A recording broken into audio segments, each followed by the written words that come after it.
നമ്മളിപ്പോൾ നിൽക്കുന്നത് തൃശ്ശൂരിൻ്റെ സുനിലേട്ടനൊപ്പമാണ്. രാവിലെ തന്നെ സുനിൽകുമാർ പ്രചരണം ആരംഭിച്ചു കഴിഞ്ഞിരിക്കുന്നു. അതിരാവിലെ തുടങ്ങുമോ? അതിരാവിലെ 6:30 മണി, ചില ദിവസങ്ങളിൽ 5 മണി. അത് നമ്മൾ ഈ കടപ്പുറത്തും അങ്ങനെയുള്ള സ്ഥലങ്ങളൊക്കെ പോകാനും മാർക്കറ്റുകളിലേക്ക് പോകണമെങ്കിൽ 6 മണിക്ക് മുമ്പൊക്കെ പോകേണ്ടി വരും. അപ്പോൾ ആ സ്ഥലത്തൊക്കെ പോയി ഇപ്പം ഇന്നിപ്പോൾ 7:30 മണിക്ക് ഞങ്ങളുടെ പര്യടന പരിപാടി ആരംഭിക്കാൻ പോവാണ്. അപ്പം നിങ്ങൾക്ക് വേണ്ടി ഒരു 10-15 മിനിറ്റ് നമ്മൾ സ്പെയർ ചെയ്തിട്ട്. താങ്ക് യു അതിനുള്ള പ്രത്യേക നന്ദി. നമ്മൾ ആദ്യം സുനിൽകുമാറിന്റെ വീട്ടിൽ പോകുന്ന സമയത്ത് സ്ഥാനാർത്ഥിയെ പ്രഖ്യാപിച്ച് പ്രചരണം തുടങ്ങുന്നതിന് തലേ ദിവസമാണ് ഞാൻ വന്നത്, ഓർമ്മിക്കുന്നത്. അന്ന് അമ്മയുടെ കയ്യിൽ നിന്നുള്ള കട്ടൻ ചായയായിരുന്നു നമ്മൾ കുടിച്ചത്. ഇന്ന് നമുക്ക് ഇവിടുന്ന് ഒരു ചായ കുടിക്കാം. പക്ഷേ അതിന് മുൻപ് അറിയേണ്ടത്, ഇപ്പോൾ പ്രചരണം അതിൻ്റെ ഒരു 3ാമത്തെ ലാപ്പിലേക്ക് എത്തി. ഇനി 3 ആഴ്ചയെ ബാക്കിയുള്ളൂ.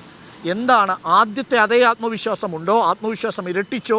കെ മുരളീധരന്റെ വരവോടുകൂടി കടുത്ത മത്സരം എന്ന പ്രതീതിയോ? അല്ല, ഞങ്ങളുടെ ആത്മവിശ്വാസം വലിയ തോതിൽ ഇരട്ടിക്കാനുണ്ടായത്. ഇപ്പം ഞാനിപ്പോൾ 4 റൗണ്ട് എൻ്റെ പര്യടന പരിപാടികൾ, പല രീതിയിലുള്ള പര്യടന പരിപാടി പൂർത്തീകരിച്ചു.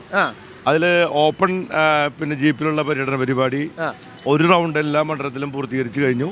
ഇപ്പോൾ 2ാം ഘട്ട പരിപാടി ഇന്ന് പുതുക്കാട് മണ്ഡലത്തിൽ നമ്മളിപ്പോൾ ആരംഭിക്കാൻ പോവാണ്. അപ്പോൾ അത് 7 ദിവസം കൂടി ഉണ്ടാവും. അപ്പോൾ അത് കഴിഞ്ഞാൽ പിന്നെ അടുത്ത ഘട്ടത്തിലേക്ക് കടക്കും. ആ പരിപാടികളെല്ലാം എനിക്കുണ്ടായിട്ടുള്ളത്, ഞങ്ങൾക്ക് മുന്നണിക്കുണ്ടായിട്ടുള്ളത് ഞങ്ങൾക്ക് തുടങ്ങുമ്പോഴുണ്ടായതിനേക്കാളും വലിയ ആത്മവിശ്വാസമാണ് ഇപ്പോൾ ഓരോ ഘട്ടം കഴിയുമ്പോഴും നമുക്കുണ്ടായിക്കൊണ്ട്. ഇതെന്നോട് അല്പസമയം മുമ്പ് കെ മുരളീധരൻ പറഞ്ഞത്, ഈ തെരഞ്ഞെടുപ്പിൽ 3ാം സ്ഥാനത്തേക്ക് BJP പോകുമെന്ന നിലപാട് ആവർത്തിക്കുമ്പോഴും കരുവന്നൂർ വിഷയത്തിന്റെ പശ്ചാത്തലത്തിൽ ഒരു ഡീൽ താൻ ഭയക്കുന്നുവെന്നാണ്. അല്ല, പിന്നെ UDF-ഉം BJP-യും തമ്മിൽ 2ാം സ്ഥാനത്താണോ 3ാം സ്ഥാനത്താണോ എന്നുള്ള മത്സരം എനിക്കറിയില്ല. എന്തായാലും ഞങ്ങൾ 1ാം സ്ഥാനത്തേക്കാണ് ഞങ്ങൾ മത്സരിക്കുന്നത്. ഞങ്ങൾ 1ാം സ്ഥാനത്തേക്ക് ആവും ചെയ്യും. പിന്നെ ഡീല് ചെയ്ത് പരിചയമുള്ളവർക്കൊക്കെ ഡീല് മണക്കും. ഞങ്ങളങ്ങനെ ഡീല് ചെയ്യുന്ന ആൾക്കാരല്ല. ഞങ്ങൾ സ്ട്രെയിറ്റ് ഫോർവേഡാണ്. സത്യം ജനങ്ങളോട് പറയുക, ജനങ്ങൾ ഞങ്ങൾ അംഗീകരിക്കുക എന്നുള്ളതാണ്. അതിനിടയിൽ നമുക്ക് ബാക്ക്ഡോർ പരിപാടികളൊന്നും LDF-നും ഇല്ല, വ്യക്തിപരമായിട്ട് എനിക്കും ഇല്ലാത്ത ആളാണ്. അത് ഈ നാട്ടിലെ ജനങ്ങൾക്കൊക്കെ അറിയാം. പിന്നെ ഇടതുപക്ഷ ജനാധിപത്യ മുന്നണി, CPI CPM എന്നൊക്കെ പറഞ്ഞാൽ ഇത്തരം ഡീലുകളൊന്നും ചെയ്യുന്നവരല്ല എന്നുള്ളതും സമൂഹത്തിന് അറിയാവുന്നതാണ്. പിന്നെ അതൊക്കെ ഒരുതരം പൊളിറ്റിക്കൽ ഗിമ്മിക്കുകളാണ്. അതായത് തങ്ങൾക്ക് ഉണ്ടാവുന്ന പരാജയങ്ങളും തിരിച്ചടികളും ഇത്തരത്തിലുള്ള ചില സ്റ്റേറ്റ്മെന്റുകളിലൂടെ ഡീലിനെ കുറിച്ച് പറയുന്നത് പരാജയം മണത്തിട്ടാണോ എന്നതാണോ? സംശയമില്ലാത്ത കാര്യമല്ലേ? അല്ലെങ്കിൽ എന്തിനാണ് ഡീലിന്റെ കാര്യം പറയേണ്ട കാര്യം? എന്താണ് നമ്മളിപ്പോ ഡീല് എന്നൊക്കെ പറഞ്ഞ് ഈ കാര്യം ചർച്ച തിരിച്ചുവിടേണ്ട കാര്യമുണ്ട്. അതായത് കരുവന്നൂരിൽ ഒരു അറസ്റ്റ് നടക്കില്ലെന്നും ആ അറസ്റ്റ് ഒഴിവാക്കാൻ വേണ്ടി പരസ്പരം അങ്ങോട്ടും ഇങ്ങോട്ടും സഹായം ഉണ്ടാകും എന്നുമൊക്കെയാണ് കെ മുരളീധരൻ പറഞ്ഞത്. പക്ഷെ എനിക്കറിയേണ്ട ഒരു പ്രധാന ED-യുടെ ചോദ്യമുനയിലേക്ക് പോകുന്നു. ഒരു അറസ്റ്റ്, ഒരു നാടകം പ്രതീക്ഷിക്കുന്നുണ്ടോ സുനിൽകുമാർ? അല്ല, അത് എന്ത് വേണമെങ്കിലും ED-ക്ക് ചെയ്യാലോ. അരവിന്ദ് കെജ്രിവാളിനെ അറസ്റ്റ് ചെയ്യാമെന്നുണ്ടെങ്കിൽ, ഇലക്ഷൻ പ്രഖ്യാപിച്ചതിന് ശേഷം അറസ്റ്റ് ചെയ്യാമെന്നുണ്ടെങ്കിൽ BJP ഇതെല്ലാം ഇതിനപ്പുറത്തും ചെയ്യുമെന്നുള്ള കാര്യം എല്ലാവർക്കും അറിയാവുന്നതാണ്. എന്തൊക്കെ ചെയ്താലും ശരി. ഇനിയിപ്പോൾ ഇത്തരമൊരു സഹകരണ ബാങ്കുമായി ബന്ധപ്പെട്ട വിഷയം മാത്രമല്ലോ തെരഞ്ഞെടുപ്പിൻ്റെ വിഷയം എന്ന് പറയുന്നത്. കേരളത്തിൽ 263 ബാങ്കുകളിൽ ക്രമക്കേടുള്ളതായിട്ട് ഇടതുപക്ഷ ജനാധിപത്യ മുന്നണി തന്നെ കണ്ടുപിടിച്ചിട്ടുള്ള കാര്യങ്ങളാണ് ഈ ഗവൺമെന്റ് തന്നെ. അതിൽ 80% ബാങ്കുകൾ UDF ഭരിക്കുന്ന ബാങ്കുകളാണ്. 7 ബാങ്കുകൾ BJP ഭരിക്കുന്ന ബാങ്കുകളാണ്. ആ ബാങ്കുകളിലൊന്നും കാണാത്ത, അല്ലെങ്കിൽ അതിനെ വ്യത്യസ്തമായ ഒരു ക്രമക്കേട് എന്നൊക്കെ പറഞ്ഞുകൊണ്ട്, അല്ല ക്രമക്കേടുണ്ടെങ്കിൽ ആ ക്രമക്കേട് പരിഹരിക്കാൻ പർവ്വതീകരിച്ചുകൊണ്ട് തിരഞ്ഞെടുപ്പിൽ ഒരു പ്രത്യേക രീതിയിൽ അവരതിന് ഒരു ശ്രമം നടത്തുന്നു എന്നുള്ളത് ഒരു വസ്തുതയാണ്. അതായത് ഈ കേസുമായി ബന്ധപ്പെട്ടിട്ടുള്ള യഥാർത്ഥ പ്രതികളുമായി ബന്ധപ്പെട്ട് എന്ത് കാര്യം ചെയ്യുന്നതിലും ഇന്നിപ്പോ എനിക്ക് തോന്നുന്നു നിർത്താതെ നടക്കാനുള്ള സമയമാണ് ഇനി അങ്ങോട്ട്. 5 മിനിറ്റ്സ് ഫ്രീ ആക്കാം. അതുകൊണ്ട് 2 ചായ വിത്തൗട്ട് അല്ലല്ലോ, ഒരു വിത്തൗട്ടും ഒരു വിത്ത്. അപ്പൊ അതുകൊണ്ട് ഇതില് ഈ കരുവന്നൂർ വിഷയം എന്ന് പറഞ്ഞിട്ട് ഈ കേരളത്തിന്റെ ഇന്ത്യയിൽ നടക്കുന്ന ലോക്സഭാ ഇലക്ഷന്റെ ഒരു മണ്ഡലത്തിൽ വന്ന് അവിടുത്തെ ഒരു പ്രത്യേക പ്രശ്നം മാത്രം ഏറ്റെടുത്തുകൊണ്ട് മുന്നോട്ട് പോകുന്നതിന്റെ കാരണം എന്താണെന്ന് വെച്ചാൽ മറ്റ് രാഷ്ട്രീയ കാര്യങ്ങളെ പറ്റി സംസാരിക്കാൻ അവർക്ക് ബുദ്ധിമുട്ടുള്ളത് കൊണ്ടാണ്. ഇവിടെ ഇപ്പോൾ ഇലക്ട്രൽ ബോണ്ടിനെ പറ്റി എന്തുകൊണ്ടാണ് സംസാരിക്കാത്തത്? ആന ചോരുന്നത് കാണാതെ ഇത്തരം കാര്യങ്ങൾ, പ്രാദേശികമായ വിഷയങ്ങളെ പറ്റി മാത്രം പറയാണ്. ഇലക്ട്രൽ ബോണ്ട് പോലെയുള്ള 10,000-കണക്കിന് കോടി രൂപ ക്രമക്കേടല്ല, കറപ്ഷനാണ്. It is a political corruption. ആ കറപ്ഷൻ നടത്തിയതിനെ പറ്റി ED-ക്ക് എന്തെങ്കിലും പറയാനുണ്ടോ? അപ്പോൾ അത്തരം കാര്യങ്ങൾ രാജ്യത്ത് ചർച്ച ചെയ്യണ്ടേ? നമ്മുടെ രാജ്യവുമായി പിന്നെ ഡീസലിന്റെ വിലയെ സംബന്ധിച്ച് ചർച്ച ചെയ്യണ്ടേ, കുക്കിംഗ് ഗ്യാസിന്റെ വിലയെ സംബന്ധിച്ച് ചർച്ച ചെയ്യണ്ടേ, 440 രൂപ വില ഉണ്ടായിരുന്ന കുക്കിംഗ് ഗ്യാസിന് 1060 രൂപയായിട്ട് വർദ്ധിച്ചതിനെ പറ്റി ചർച്ച ചെയ്യണ്ടേ, 64 രൂപ ഉണ്ടായിരുന്ന പെട്രോളിന് 108 രൂപയായിട്ട് വർദ്ധിച്ചത് ഇവിടെ ചർച്ച ചെയ്യണ്ടേ. അപ്പം അത്തരം ചർച്ചകളെ സംബന്ധിച്ച് ജനങ്ങൾക്കുണ്ടാകുന്ന അവരുടെ അഭിപ്രായങ്ങൾ വരാതിരിക്കാൻ വേണ്ടി ഇത്തരത്തിലുള്ള പ്രാദേശികമായ വിഷയങ്ങൾ മാത്രം ഏറ്റെടുത്തുകൊണ്ട് പോകുമ്പോൾ നിങ്ങൾ മീഡിയ പ്രവർത്തകരോട് എനിക്ക് പറയാനുള്ളൊരു കാര്യം എന്താണെന്ന് വെച്ചാൽ, ഇതൊരു ദേശീയ രാഷ്ട്രീയവുമായി ബന്ധപ്പെട്ട വിഷയത്തിൽ ജനങ്ങളുടെ ചർച്ചയിലേക്ക് കൊണ്ടുവരാൻ ഉത്തരവാദിത്തപ്പെട്ട ആൾക്കാർ നിങ്ങളാണ്. ഈ പിന്നെ വെസ്റ്റഡ് ഇൻട്രസ്റ്റുള്ള പൊളിറ്റീഷ്യൻസ് പലതും പറഞ്ഞു വരും.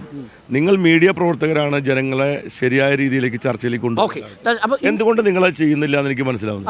ആ വിമർശനം നമ്മൾ ഉൾക്കൊള്ളുന്നു. പക്ഷേ അപ്പോഴും നോക്കൂ, തൃശ്ശൂരിലെ CPM ജില്ലാ സെക്രട്ടറിക്കെതിരെ PK ബിജുവിനെതിരെ ED നോട്ടീസ് കൊടുത്ത് ചോദ്യം ചെയ്യാൻ വിളിപ്പിക്കുമ്പോൾ അതൊരു വാർത്ത തലക്കെട്ടായി നിൽക്കുന്നത് സ്വാഭാവികമാണ്. അതിനെ പ്രതിരോധിക്കാൻ CPM ഇടതുപക്ഷം ശ്രമിക്കുന്നുണ്ട്, അത് മനസ്സിലാവുന്നുണ്ട്. കേരളം മനസ്സിലാക്കുന്നുണ്ട് എന്നാണ് ഞാൻ മനസ്സിലാക്കുന്നത്. ഞാൻ വളരെ പെട്ടെന്ന് ഒരു കാര്യം കൂടി ചോദിച്ചോട്ടെ. ഇപ്പോൾ SDP-യുമായുള്ള ബന്ധത്തെക്കുറിച്ചും ലീഗിൻ്റെ കൊടി ഉയർത്താത്തതുമായി ബന്ധപ്പെട്ട വിഷയവും കേരളത്തിൽ ഇപ്പോൾ വളരെ പെട്ടെന്നൊരു രാഷ്ട്രീയ വിഷയമായി മാറി. ഇതിപ്പോൾ ഞാൻ K മുരളീധരനോട് ചോദിച്ചപ്പോൾ അദ്ദേഹം പറയുന്നത് SDP-യുടെ ഒരു വോട്ടും വേണ്ട എന്ന് സ്ഥാനാർത്ഥി എന്ന നിലയിൽ പറയാൻ അദ്ദേഹത്തിന് പരിമിതിയുണ്ട്. വോട്ടേഴ്സ് ലിസ്റ്റിലുള്ള മുഴുവൻ ആളുകളുടെയും വോട്ട് തനിക്ക് വേണമെന്നല്ലേ സ്ഥാനാർത്ഥിക്ക് പറയാൻ പറ്റൂ.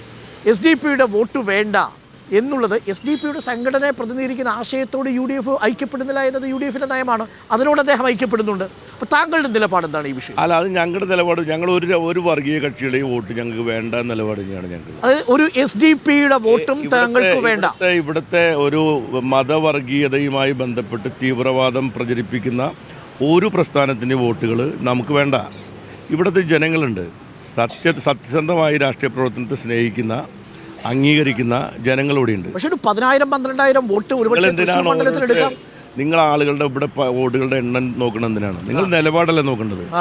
നമ്മൾ നിലപാട് പറഞ്ഞിട്ടല്ലേ രാഷ്ട്രീയ ജനങ്ങളോട് പറയേണ്ടത്. നമ്മൾ സത്യവും നീതിയും നിലപാടുകളും പറഞ്ഞിട്ടാണ് ജനങ്ങളുടെ മുന്നിൽ പോകേണ്ടത്. അതായത് വോട്ട് വേണ്ടെന്ന് പറയാൻ ഒരു സെക്കൻഡ് പോലും താങ്കൾ സംശയിക്കേണ്ട കാര്യമില്ലല്ലോ.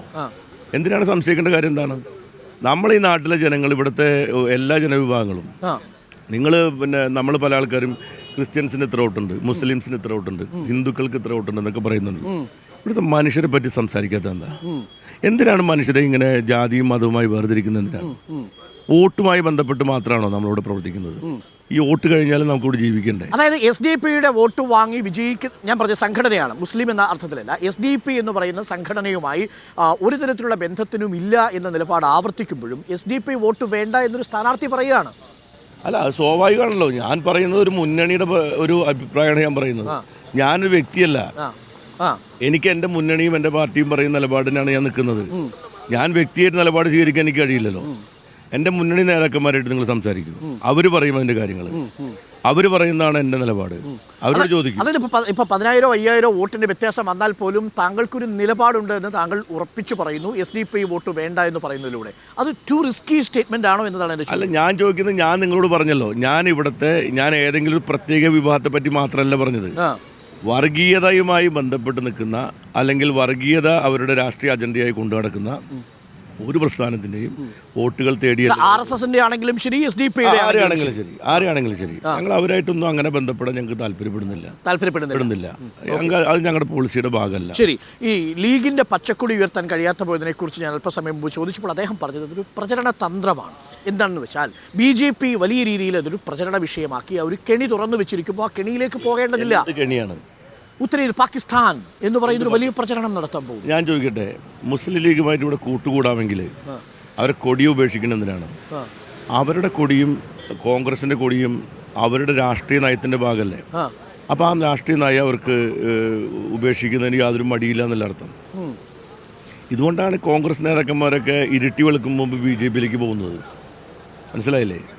നമ്മളെപ്പോഴും വേണ്ടത് കോൺഗ്രസിൻ്റെയും ലീഗിൻ്റെയും കൊടി ഉയർത്തി കഴിഞ്ഞാൽ എന്താണ് സംഭവിക്കുക? അവർ ഭയന്നുവെന്നാണോ കരുതുന്നത്? BJP-യെ ഭയപ്പെട്ടിട്ടാണോ കോൺഗ്രസ് പ്രവർത്തിക്കുന്നത്? ഇതാണ് കോൺഗ്രസിൻ്റെ പ്രശ്നം. നമ്മൾ ചില ഘട്ടങ്ങളിൽ ഭയപ്പെടാതെ കാര്യങ്ങൾ പറയാനും ഭയപ്പെടാതെ കാര്യങ്ങൾ നേരിടാനും തയ്യാറാവുക എന്നുള്ളതാണ് നമ്മുടെ രാജ്യം ഇന്നത്തെ ഏറ്റവും വലിയ പ്രശ്നം. കോൺഗ്രസ് പലപ്പോഴും BJP-യെ ഭയക്കുന്നു എന്നുള്ളതാണ് പ്രശ്നം. എന്നിട്ട് മറ്റുള്ളവരിൽ ആരോപിക്കുകയും ചെയ്യുന്നു.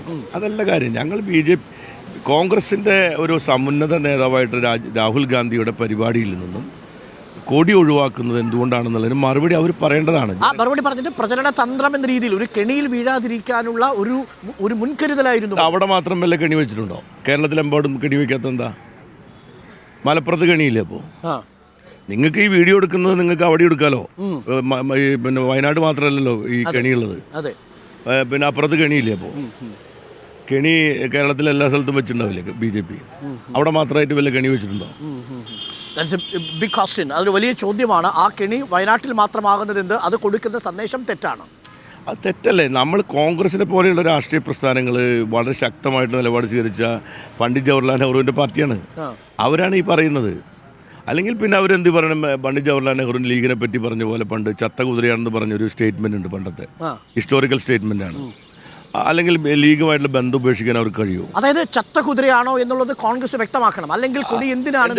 അല്ല, അത് ഞാൻ നെഹ്റു പറഞ്ഞ സ്റ്റേറ്റ്മെൻ്റാണ് പറയുന്നത്. ഓക്കെ. ആ നെഹ്റു പറഞ്ഞ സ്റ്റേറ്റ്മെൻറ്റ് ഇവർ എന്താ അതുകൊണ്ടാണ് അവർ ഈ ലീഗിൻ്റെ കൊടി ഉപേക്ഷിക്കുന്നത്? ലീഗിൻ്റെ പ്രവർത്തകർക്ക് ഒരു ആത്മാഭിമാനമല്ലേ? അവർ പിന്നെ ലീഗും കോൺഗ്രസും തമ്മിൽ യോജിക്കുന്നതിന് കാരണം അവർ പറയുന്നത്, ലീഗ് പറയുന്നത് കോൺഗ്രസ് ഒരു മതേതര പാർട്ടി ആയതുകൊണ്ട് ഞങ്ങൾ അവരുമായി ചേർന്ന് പോകുന്നു എന്ന് പറയുന്നു. എന്നിട്ട് അവരുടെ അഖിലേന്ത്യാ നേതാവ് മത്സരിക്കുന്ന കേരളത്തിൽ ലീഗിൻ്റെ കൊടി ഉയർത്താൻ പാടില്ല, പക്ഷെ അവർ വോട്ട് വേണമെന്ന് പറയുന്നു. Okay, that's clear. ഈ മത്സരം നടക്കുന്നത് ഇപ്പോഴും LDFും UDFും തമ്മിലാണോ? താങ്കളുടെ അടുത്ത് ഞാൻ ആദ്യം ചോദിക്കുമ്പോഴും താങ്കൾ പറഞ്ഞത് LDFും UDFും തമ്മിലാണ്. 4ാം ഘട്ടം പ്രചരണമാകുമ്പോഴും മത്സരം സംശയമില്ലാത്ത കാര്യമാണ്. LDF UDFും തമ്മിൽ തന്നെയാണ് മത്സരം. NDA ചിത്രത്തിൽ നിന്ന് ഏകദേശം അപ്രത്യക്ഷമായിക്കൊണ്ടിരിക്കുകയാണ്. അങ്ങനെ പറയുന്നത് ശരിയല്ല. NDA അങ്ങനെ അപ്രത്യക്ഷമായിക്കൊണ്ടിരിക്കുന്നൊക്കെ പറയുന്നതൊക്കെ ഒരു ശരിയായിട്ടുള്ള കാര്യമല്ല. അവരിവിടെ സജീവമായിട്ടുണ്ടല്ലോ. നമ്മൾ ആരെയും അണ്ടർ എസ്റ്റിമേറ്റ് ചെയ്യാൻ പാടില്ലായിരുന്നു. നമ്മളെല്ലാവരുടെ ശക്തിയെയും അവരുടെ ദൗർബല്യങ്ങളൊക്കെ നമ്മൾ റെസ്പെക്ട് ചെയ്യണം. അല്ലാതെ നമ്മളൊന്നുമല്ല, അവരൊന്നും ഇവിടെ പ്രശ്നമല്ല, അങ്ങനെയല്ല പറയേണ്ടത്. ഞങ്ങൾ ഞങ്ങളുടേതായ രീതിയിൽ എല്ലാ പ്രസ്ഥാനങ്ങളും അവർ ചെയ്യുന്ന പ്രവർത്തനങ്ങളെ റെസ്പെക്ട് ചെയ്തുകൊണ്ടും ജനങ്ങളോട് സത്യം പറഞ്ഞുകൊണ്ടാണ് പ്രവർത്തിക്കുന്നത്.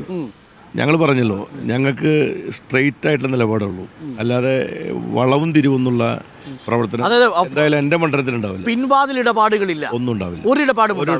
ഒരു കാര്യം കൂടി പറഞ്ഞ് നമുക്ക് അവസാനിപ്പിക്കും. എനിക്കൊന്നു ഈ തെരഞ്ഞെടുപ്പിലേക്ക് നിൽക്കുമ്പോൾ പലതരം അഭിപ്രായങ്ങൾ വരുന്നു. നമ്മൾ ചർച്ചയിൽ തന്നെ പറയുന്നുണ്ട്. സുരേഷ് ഗോപി ഒരു പഞ്ചായത്ത് ദത്തെടുത്തിട്ടുണ്ട്. സുരേഷ് ഗോപി രാജ്യസഭ MP ആയിരിക്കുമ്പോൾ ചെയ്ത സേവനങ്ങൾ വലുതാണ്. കൃഷിമന്ത്രി എന്ന നിലയിൽ VS സുനിൽകുമാർ മണ്ഡലത്തിൽ കൊണ്ടുവന്ന വികസന പ്രവർത്തനം തൊട്ട് കാണിക്കാമോ? ഇന്നലെ ഉയർന്നു കേട്ട ചോദ്യങ്ങളാണ്. ഞാൻ തൃശ്ശൂർ മണ്ഡലത്തിലെ തൃശ്ശൂർ പൊന്നാനി കോൾ മേഖലയിൽ 298 കോടി രൂപയുടെ വികസന പ്രവർത്തനം കൊണ്ടുപോകുന്ന എൻ്റെ കാലത്താണ്. ഇവിടുത്തെ 298 കോടി കണ്ടു. പുള്ളിൽ മാത്രമല്ല, നിങ്ങൾ എവിടെ വേണമെങ്കിലും അന്വേഷിച്ചോളൂ, എല്ലാ കൃഷിക്കാരെയും വിളിച്ചു ചോദിച്ചോളൂ. അതുമാത്രമല്ല, തൃശ്ശൂർ മേഖലയിൽ അതിനുശേഷം അവിടുത്തെ ഇന്ന് തൃശ്ശൂർ കോൾ മേഖലയിൽ ഉണ്ടായിട്ടുള്ള വികസനത്തിൽ കഴിഞ്ഞ ഗവൺമെൻറ്റിൻ്റെ കാലത്ത് നടത്തിയിട്ടുള്ള പ്രവർത്തനങ്ങൾ വളരെ പ്രധാനപ്പെട്ട പ്രവർത്തനങ്ങളാണ്. കൃഷിമന്ത്രി എന്ന നിലയിൽ മലയോര മേഖലയിലാണെങ്കിലും ഇപ്പോൾ അവരുടെ ഇൻഷുറൻസ് സ്കീം, ഇപ്പോൾ കർഷകരുടെ പിന്നെ സ്റ്റേറ്റ് ഇൻഷുറൻസ് സ്കീം ഞാൻ വന്നതിന് ശേഷമാണ് അത് 5 ഇരട്ടിയും 13 ഇരട്ടിയും വർദ്ധിപ്പിച്ചത്. ഞാൻ കൃഷിമന്ത്രിയായിരിക്കുന്ന സമയത്താണ്. നെൽകർഷകർക്ക് റോയൽറ്റി കൊടുത്തത് ഞാൻ കൃഷിമന്ത്രിയായിരിക്കുന്ന സമയത്താണ്. ഇന്ത്യയിൽ ആദ്യമായിട്ടാണ് റോയൽറ്റി കൊടുത്തത്. ഇന്ത്യയിൽ ആദ്യമായി കർഷക ക്ഷേമനിധി ബോർഡ് നിലയിൽ വന്നത് ഞാൻ കൃഷിമന്ത്രിയായിരിക്കുന്ന സമയത്താണ്. ഇങ്ങനെ ഒട്ടനവധി കാര്യങ്ങൾ നാട്ടിലെ ജനങ്ങൾക്ക് അറിയാവുന്നതാണ്. പിന്നെ അവർക്ക് എന്തെങ്കിലും പറയണ്ടേ? ഒരു കാര്യം കൂടി, ഒരു സഹമന്ത്രിയെ നിങ്ങൾക്ക് വേണോ, പ്രതിപക്ഷത്തിരിക്കാൻ MP വേണോ എന്നതാണ് BJP ചോദിക്കുന്ന ചോദ്യം. അത് BJPക്ക് പലതും ചോദിക്കാം. BJP 400 സീറ്റ് കിട്ടുന്നും കേരളത്തിൽ 2 ഡിജിറ്റൽ സീറ്റ് കിട്ടുന്നും പറഞ്ഞതാരും കേട്ടിട്ടില്ല. ആരാ പറഞ്ഞത്? നരേന്ദ്രമോദി. നിസാരക്കാരനാണോ? കേരളത്തിൽ 10 സീറ്റ് കിട്ടുന്നു പ്രതീക്ഷിക്കുന്നുണ്ടോ? ഞാൻ എന്നോട് ചോദിക്കുന്നത്. എനിക്കത് പറയാൻ പരിമിതിയുണ്ട്. പരിമിതിയല്ല, 10 സീറ്റ് കിട്ടുമോ? സർവേ പ്രകാരമാണെങ്കിൽ ഇല്ലല്ലോ. ഏത് സർവേ പ്രകാരമാണെങ്കിലും 10 സീറ്റ് പോയിട്ട് 1 സീറ്റ് പോലും കിട്ടാത്ത BJPക്ക് 10 സീറ്റ് കിട്ടുമെന്ന് പറയുന്ന നരേന്ദ്രമോദിയുടെ പാർട്ടിക്ക് എന്തും പറയാൻ അധികാരമുള്ളത്. ഒറ്റ ചോദ്യം കൂടി, നിയമം ആവർത്തിക്കുമോ? ഇവിടെ K മുരളീധരൻ വന്നതിന് ശേഷം നിയമം ആവർത്തിക്കുമോ എന്ന് ചോദിച്ചാൽ സമാനമായ സാഹചര്യങ്ങൾ രണ്ടിടത്തും രൂപപ്പെട്ടു വരുന്നു എന്നാണ് രാഷ്ട്രീയ നിരീക്ഷകർ പറയുന്നത്. അല്ല, ഇവിടെ ഒരു കാര്യം മാത്രമേ പറയുന്നുള്ളൂ. ഇവിടെ ആവർത്തിക്കാൻ പോകുന്നത് കേരളത്തിലെ ഇടതുപക്ഷ ജനാധിപത്യ മുന്നണി വൻ മുന്നേറ്റം ഉണ്ടാക്കിയിട്ടുള്ള ഒരു വർഷം ഉണ്ടായിരുന്നു 2004. അതിനേക്കാൾ ഉജ്ജ്വലമായ വിജയമാണ് ഇവിടെ ആവർത്തിക്കാൻ പോകുന്നത്. ഞാൻ നിയമമെന്നോ അല്ലെങ്കിൽ പാലക്കാടെന്നൊന്നും ഞാൻ പറയുന്നില്ല. തൃശ്ശൂരിൽ അത്യുജ്വലമായ വിജയം LDF. Okay, thank you C Sunilkumar. വ്യക്തതയാർന്ന നിലപാടുകൾ. SDP വോട്ട് വേണ്ടതില്ല എന്ന നിലപാട് പൊളിറ്റിക്കലി വളരെ റിസ്കിയായ ഒരു നിലപാടാണെങ്കിലും ആ നിലപാട് സുനിൽകുമാർ ആവർത്തിക്കുന്നു. അത് ഒരു വർഗീയ ന്യൂനപക്ഷ വോട്ടും തനിക്ക് വേണ്ടതില്ല, ഭൂരിപക്ഷമാവട്ടെ ന്യൂനപക്ഷമാവട്ടെ. Thanks a lot. Okay, thank U.